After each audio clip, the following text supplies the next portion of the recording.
Hey guys, and welcome to today's video. And this is a bit of an interesting, maybe slightly controversial meta kind of thing within the gaming community right now, and that is the Fearful Alpha Strike type list. So what we're going to be doing today is showing a battle report of my Imperial Fists versus an entire Ork Killa Kans list of Doom. So lots of armour against lots of las cannons. So when my friend said he's going to bring his can list along just for a bit of a laugh, I kind of looked at what I had available to me at the time. A lot of my armies are still packed away in the loft and things, so I've got sort of 2 or 3 armies out that I'm working on or using for regular gaming. And I thought, you know what, how many las cannons can I squeeze into this list to try and deal with such an armoured horde? And at the time on Facebook and so on, there's been lots of discussion about alpha striking. And for those of you that don't know what an alpha strike is, it's basically trying to guarantee to go first by having a minimum number of drops in your army, so a minimum number of deployment units. And what that leads to at the current state of play is that if you deploy first, you've got a very, very good chance of going first. As the first person to deploy or complete deploying goes first, unless the opponent can steal the initiative on a 6. And also at the moment you can re-roll that 6 as well, so if you don't get the 6 you can re-roll it using a command point. So the idea of an alpha strike is you have about an 84% chance of pretty much securing first turn, and then what you do with that first turn is rip the guts and rip the heart out of the enemy before they have a chance to fight back with any kind of cohesive or coordinated plan, because you've destroyed as much of their army as you possibly can in turn 1. And you're typically looking at trying to rip out sort of anywhere between 400 and 750 points, I would say, removing the big key threats to your own army. So if you've got lots of tanks, you want to try and rip out all the heavy weapons, or if you've got flyers, you want to rip out the enemy flyers, make sure that they have no way of fighting you back in a sensible fashion. So this battle report is pretty short, to be honest, because of this kind of mechanic, and I really want to use this video as a highlight of what alpha striking can do. Now my army isn't probably a competitive super alpha strike. There are an awful lot better lists out there. Notably, there are some Storm Raven type lists that can guarantee sort of 3 drops. My list can go anywhere between 4 and 9. So I can drop just 4 units, and there's very few lists that I'm aware of that are out there at 2,000 points that can probably beat that. So that's the idea and the topic of this video, and I'll sort of talk about it as we go through the battle report and thoughts and opinions and what changes are being implemented under chapter approved or under any FAQ or even under any tournament ITC, so sort of the governing body of tournaments as it were. Rules that have changed to try and adjust that meta, adjust that guarantee, as it were. So yeah, I hope you enjoy the video. If you do, don't forget to like, comment, and subscribe. It'd be much appreciated. Heading towards 250 subs at the moment. Very short, just short of that at the moment. So yeah, if you like what you're seeing, please do drop a sub. It'll really help and keep me motivated to making these videos for you guys. So let's get on to the battle report. So here's my standard gaming board at the moment. I am revamping it at the moment as well. There's not a lot of line of sight blocking terrain that I have. I have very 7th edition style terrain, so lots of cover, but that's not particularly effective in 8th edition. You need to have a good game, you need lots of good line of sight blocking terrain, and this board, I have to admit, doesn't fulfill that criteria at the moment. I am working on containers and other buildings and so on to get that sorted. So here's the deployment then. So we've got the pyramidal type deployment, as you've seen from the opening statement of the video. Here's the Orcs' rough plan. It's very simple for Orcs. They stomp forward, they shoot, and they try and get into assault because that's what the can list does. Lots of tin opener weapons. Not a little bit of shooting on that top left hand flank with some good rockets and stuff up there. They're pretty lethal. They do flat 3 damage, so when they do hit, they're pretty good. And then all along the bottom there, you see I've got a Storm Eagle on the left, covered in las cannons, a Land Raider Spartan, covered in quad las cannons, a Storm Talon gunship, a Vulture gunship, and inside the Storm Talon and Land Raider are 30 Marines and 2 captains. In fact, I've actually deployed 10 Marines out in this list because I was still going to be potentially going first anyway with just 5 drops, and I wanted to be able to steal that little objective just in front of that ruin in sort of the bottom middle board there. So here was my plan then, was basically to sort of screen cover fire anything coming over the hill. The last cannons have got on the Spartan have got a good field of vision to take on that big horde on the top centre there. The Storm Eagle would sort of fly around and wrap around and try and take out his HQs at the back, and then my 2 little flyers, the Vulture gunship borrowed from the Imperial Navy, and then the Storm Talon will sort of swing around on my right flank and deal with stuff over there. So it's a very simple plan. Mine is basically sort of castling up in that bottom there, and then just waiting for them to come to me, really, because knowing that Grots can't shoot very well, or Orcs can't shoot very well in the first place, trying to shoot flyers is always a challenge for them. And in the meantime, yep, just pepper him with las cannons. So this list actually contains 2 twin las cannons, 2 single las cannons, 2 quad las cannons, a couple of missile launchers, obviously the twin assault cannons on the Storm Talon and so on, and then the Vulture gunship trying to mop up anything else with its strength 5 heavy 40 guns. So the Alpha Strike, the idea is that I was supposed to go first. As I said in the opening part of this video, going first is almost guaranteed with an Alpha Strike list. However, Ian did manage to steal that, but not too bad a problem, because he's sort of got slow walking cans and stuff with limited shooting. All it did was ruin 1 turn of shooting, but I was fairly confident that even if he plodded towards me, I'd still be able to do some damage to him anyway. But the point, I was trying to highlight the point of the Alpha Strike and show what could happen, but also what can happen is if you try and bank on it too much, put all your eggs in one basket, it can still be stolen from you. It does happen. You know, a 6 on a dice is not impossible, and if you've got a reroll, which Ian did use, you've got that extra chance to go and do that again. So as you can see, Ian's just plodded forward as expected as part of his plan. Very limited on the shooting. I don't think I take any damage from the opening salvos. A lot of it is close combat orientated, especially that right flank. There's some shooting from the Morkanaut. Is it Morkanaut or Gorkanaut? I can't remember which one he's used here. But his main shooting is actually on that top left flank, and he's angling that towards my Storm Eagle. So the big thing about going first, as I said, at the moment, if you deploy first, you go first. Now, Chapter Approved, which is going to be due this Christmas, is changing that to follow what a lot of tournament organisers have done to amend this kind of metric. So instead of going first now, you will gain a +1 to a go first roll off. So if you deploy first, you both roll off once you've fully deployed. You both get a single dice, but if you've deployed first, you just get a +1 to that dice roll. So if you both throw 3s, actually the person who deployed first gets a 4 and goes first. The opponent is still allowed to re-roll that 1 dice though, so they can still steal the initiative even though you've got a bonus. But it does make the odds of going first that much more difficult and less guaranteed for those players that are angling for this first turn to try and do the damage.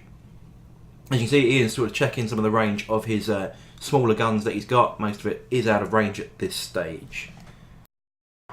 Now these bonus to going first rules at the moment that we've got going on have come out of the ITC, so the governing body of tournament organisers. And this weekend we've just had the Nova Open. So the weekend of the 2nd, 3rd of September, we've had the Nova Open over in America. This has been the biggest 8th edition tournament to date. I believe it or not, I think an Astra Militarum, an Imperial Guard army, has actually won it. But yeah, so these guys, regardless of that result, these guys have played with these rules quite a lot. A lot of the guys that organise these events have been involved in the play testing. So I don't know why, in all honesty, as the camera gets kicked, I don't know in all honesty why this didn't come out of the play testing results. You would have thought that these guys that are super tournament organised might have been, quite keen in making sure this kind of thing didn't happen. But nonetheless, it got found out. It's now being adjusted, and that's good for the game. So, but the Nova Open has been using these rules for their big tournament. So the whole roll-off thing has been happening. Some interesting Alpha Strike type lists have been seen at that, as well as some interesting use and abuse of lots of assassin lists, to be honest, as well. There's quite a famous list floating around the internet now, mostly formed of assassins, Rabute Gilliman and Celestine, trying to maximise the character rules, where you can only target characters if they're the nearest. And what you do is you put your assassins at the very front, and the Colexus, I believe it is, can only be hit on 6s. So you can't actually shoot anybody else because they're characters. You can shoot the Colexus assassins because they're the nearest character, but you need 6s to do it. So there's been a little bit of shenanigans going on with that. But back to this particular game. So Morkanaut has stomped forward. He's tried to make into combat. I believe he did get into combat. I think we may have made a slight schoolboy error in that assault, but nonetheless, that's not the point of the video. The point of the video is to discuss the Alpha Strike. So he's stomped forward. I think I've hit him back with Power Fist and knocked a few wounds off him here, but it's time for the Imperial Fists to do what they were supposed to do in turn 1, and that is wrecking with last cannon fire. So let's move into the Imperial Fist turn 1.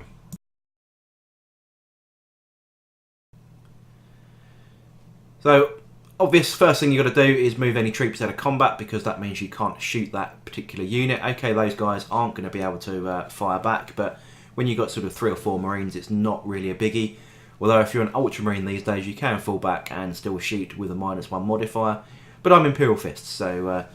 and this report was written, or this filmed actually, before the new Space Marine Codex actually came out. So the special rule to the Imperial Fists of ignoring enemy cover saves and so on isn't in play at this stage. But bearing in mind his army is, 99% vehicles, which wouldn't all be able to fit into a terrain piece and be 50% obscured. It's not really difficult or anything to worry about. So it's a case of now a little bit of moving. So here goes a Storm Eagle. Is going to fly around this flank here. Bear in mind he has got Vengeance Pods, which are Strength 5, AP -1, Damage 1, and fire 2d6 shots. 2 twin last cannons and a twin melter on the nose. So they're angling to shoot at the guys up on that top left, the ones with all the guns really. So that was the aim there. And in the meantime, on the right flank then, I'm just going to spin these little flyers around and just cause him a little problem on that right flank whilst the Spartan holds the centre. And we can see, just for clarity there, the Storm Talon did actually take some wounds. He took 3 wounds. I think he comes with 10. He looks like he's down to 7 there. And the Spartan just shrugs off most damage. He's like toughness 8 with a 2+ save. I think I did make a couple of really rubbish saves for him because the Orcs have very little in the way of modifying armour saves on this particular side of the battlefield.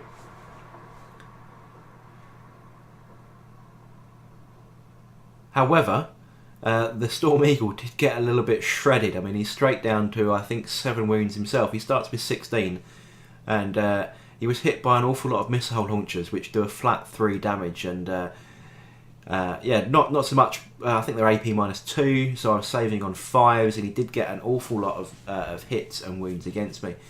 So it does put him down into the first tier of degradation, which has reduced his ballistic skill down by 1. But shouldn't really impact the outcome of the game. So I was planning on moving the Vulture around to that right flank, but had the Storm Eagle not been degraded, I probably would have kept going that. But I thought that he needed to be able to get into range and open fire with his heavy 40 weapon. Those Punishers, those twin Punisher cannons, do unleash a lot of dice. It's actually more of an intimidation factor than a reality. Bear in mind it doesn't come with Power of the Machine Spirit or anything like that, so as soon as it moves you're -1 to hit with a heavy weapon. Although you do have Strafing Run, which means you're +1 to hit with against a non-fly keyword, so it does reduce it back down to its ballistic skill of 4. So there we go, so opening salvo of last cannons then. As you can see, the Morkanaut rips straight off the battlefield. No messing around. That thing does come with an awful lot of wounds, and the power of last cannons just ripped it completely to shreds. And then we've got more las cannons going into the lead dreadnought type things. I can't remember the name of those units. They're a naught of some kind.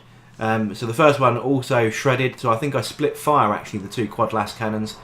One into the big boy and then one into the smaller unit, or two that was just in front. Behind that Land Raider though, just to give it a little bit of a boost, is the Captain.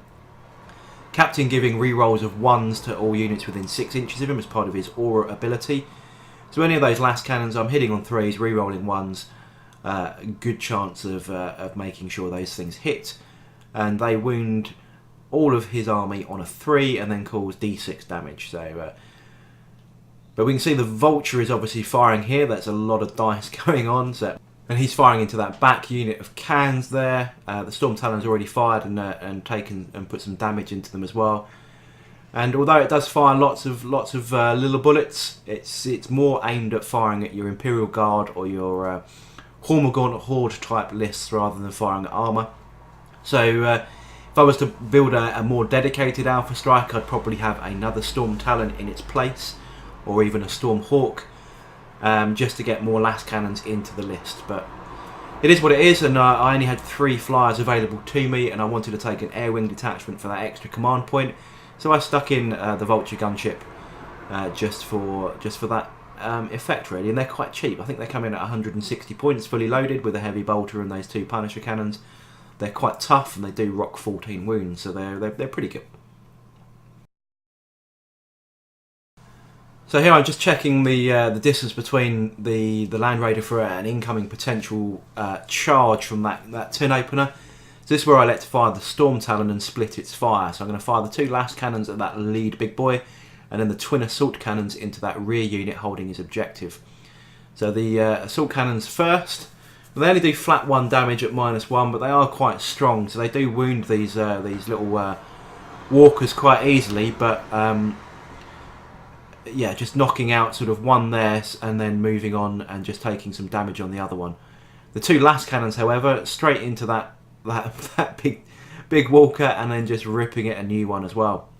So we move over onto the left flank then, just determining where I'm going to shoot the weapons here. So I've sort of split my dice up just so I know what the weapons are. So I've got sort of the las cannon dice, and I've got the 2d6 for the vengeance pods, and then melter dice as well.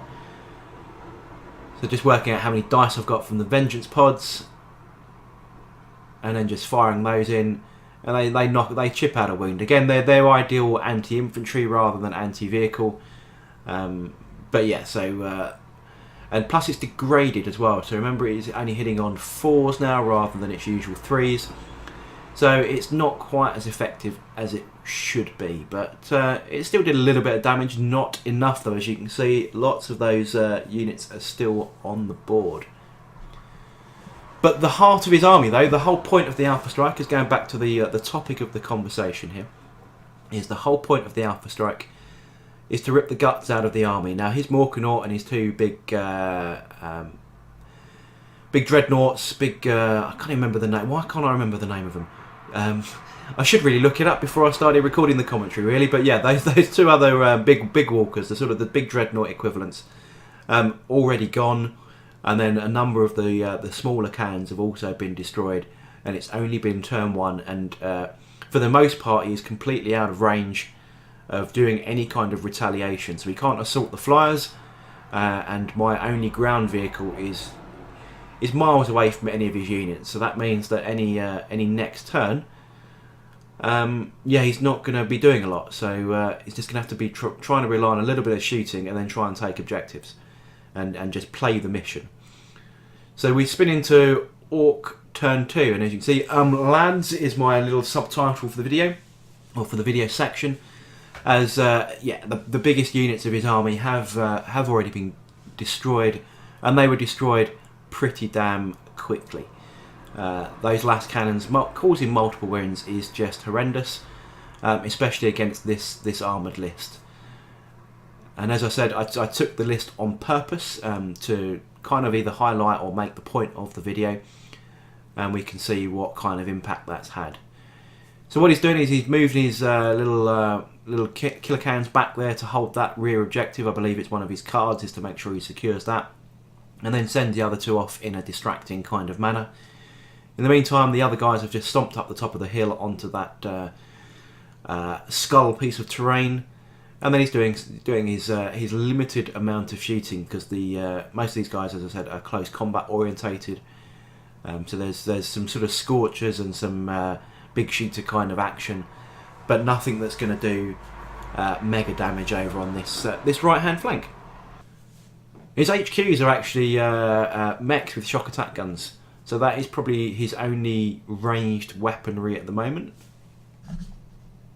But being orcish, very hit and miss with regard to damage and strength of those weapons. So yeah, very unreliable, but very orky in its unreliable nature. And I think it was actually one of those that took off the wounds off of the Spartan, thinking about it. I think he rolled some good numbers and damaged the Spartan from there. But with regard to the rest of the shooting then, so he's trying to fire into the Storm Eagle up in the left-hand part of the board. Not doing anywhere near as much damage as he did in that first turn though, so much to my relief, thank God. But he's still pinging off a few wounds here and there, but doesn't destroy it. So the sort of the final rolls of dice for this particular turn, as we're trying to damage that Storm Eagle up in the left. Getting a couple of saves off, which was always good. In fact, I think I even use a command dice to re-roll one to stop it being degraded further.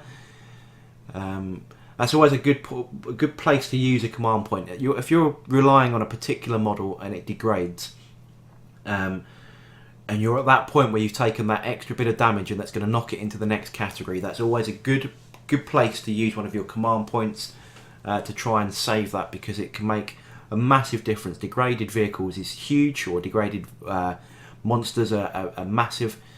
So if you can avoid it being completely trashed and moved into the next category, yeah, give it a reroll. You've got everything to gain and nothing to lose from it. So just closing in then, so it's a bit of a pincer move as the two flyers spin forwards. I've got one to try and take down his characters at the back, one of which is his warlord. And I've got Marines inside that Storm Eagle, which I'll be dropping in the next turn. And then we can sit there all over that objective with loads of Marines.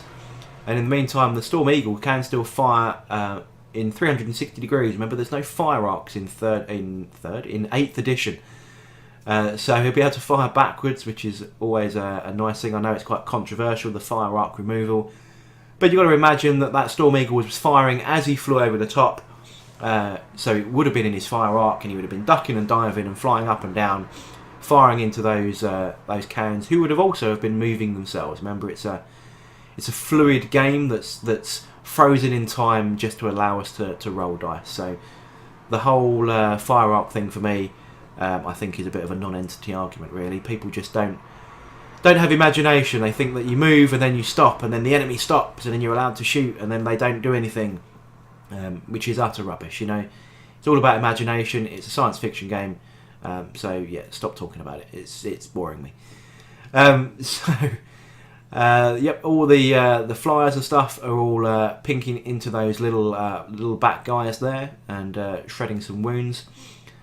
Here we go. There's the vulture cannons, the vulture punisher cannons, doing very little once again. They're just not optimum for this. But as I said, if you were doing it properly, you'd have more last cannons, perhaps another Storm Eagle. But you know what? He's shredded a couple of wounds there. He's done enough, forced enough saves to remove another Killa Kan.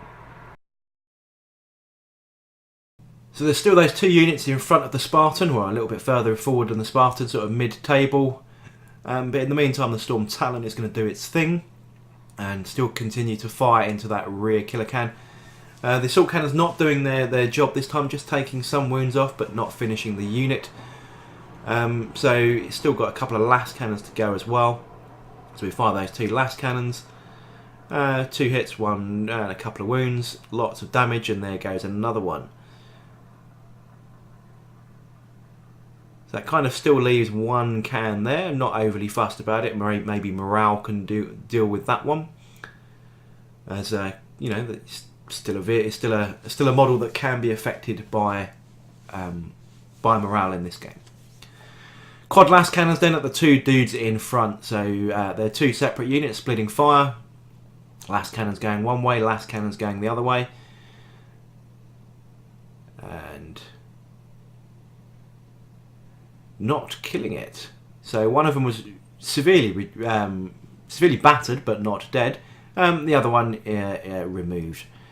Also got the twin heavy bolters on this model as well, and that was firing. I elected to fire that at that rear one, expecting las cannons to do the damage. So I didn't guarantee anything there, but took another wound off that rear can. Just checking range on, I think there's a plasma cannon lurking in that little ruin on the left of the Spartan there. And funnily enough, my plasma, I never have much luck with plasma. Everyone seems to be swearing by plasma, bolstered by a captain of some kind for those re-rolling ones. So you can always sit there and overcharge as much as possible. But I never have any luck with plasma, and rely very little on it. Maybe I should give it another go sometime.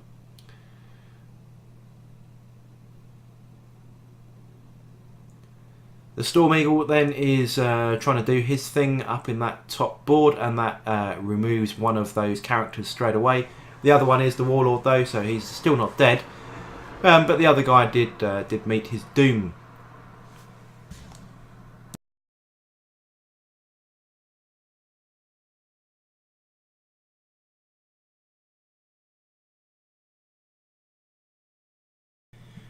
So we move into the Orcs' third and final turn. I said it was a fairly short video. I mean, it's going to stretch to about half an hour, but good things to discuss, I guess. So he's got to play for the objective now.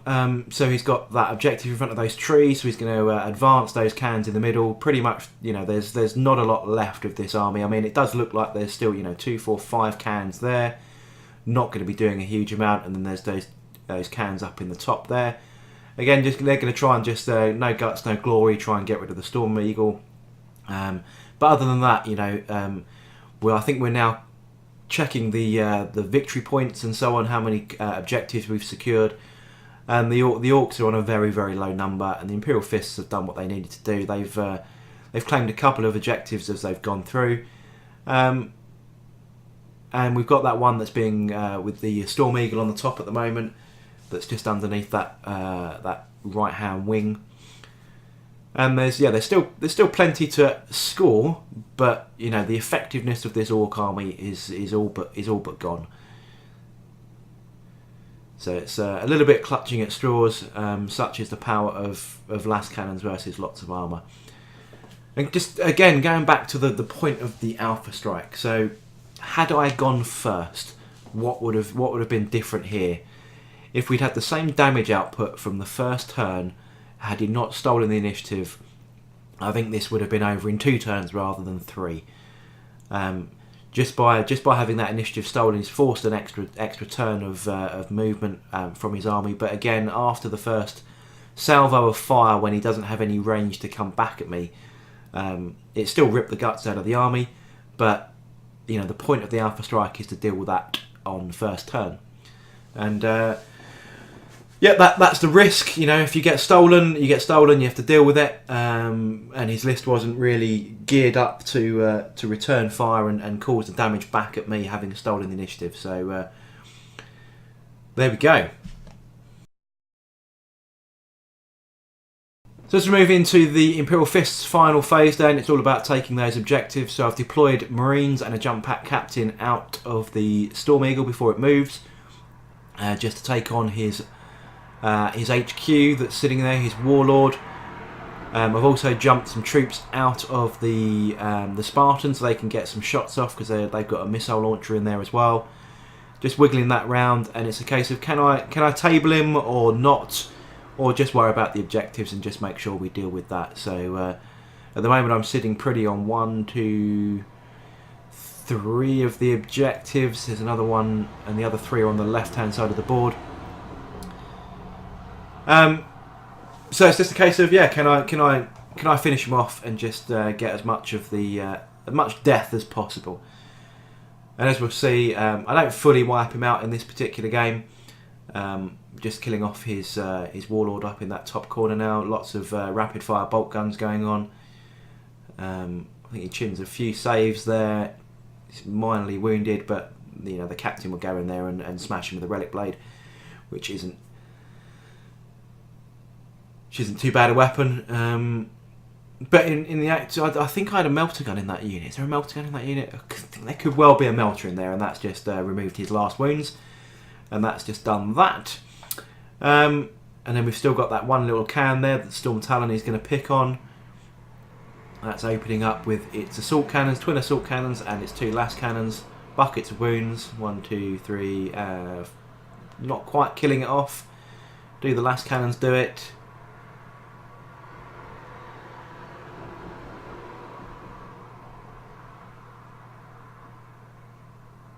I guess they didn't. So, just moving on into the infantry down the bottom. Yeah, you have to forgive my hazy knowledge of this particular battle. We did this over a month ago, and it's taken me this long to get around to doing the commentary for it. So yeah, everything else is now firing at those cannons that are on that objective in the trees. And we start pinking those off. They start disappearing very quickly.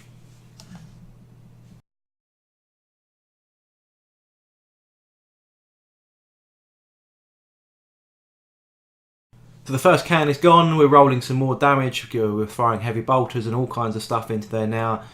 Just seeing how much pain we can finally inflict. So the Punisher cannons are going in as well. Just fire everything. What have we got left? The game is all but done. So let's see if we can finish off the orcs and be done with it. There goes another one as we shred more wounds. Some bad damage dice from some last cannons there, so not quite killing another one there. And then finally we do it with another bit of multiple damage. Didn't quite kill that can up in the top from the shooting phase, so we'll give that a bit of an assault now, just to deal with the damage there. And as we consolidate in, and the first assault phase pretty much of the game really, well the first decent assault phase of the game. So we got this far round and I hadn't even had any troops on the board. But bear in mind the new boots on the ground rule, I still would have been qualified for that because the Spartan was still on the ground, so none of this aim to wipe my troops out kind of thing was really effective here. And there we go, that's where we called it. So the end of the game, it lasted 3 turns. Now Alpha Strike, had I gone first, I suspect it would have lasted 2. But yeah, a very interesting bone of contention. I'm glad to see that Chapter approved and tournament organisers are addressing it so that we're not having this kind of thing in the game and everyone has a good chance and everyone has a better game for it. But I hope you enjoyed that battle report. I hope you enjoyed the conversation around the Alpha Strike, and I shall catch you on the next video.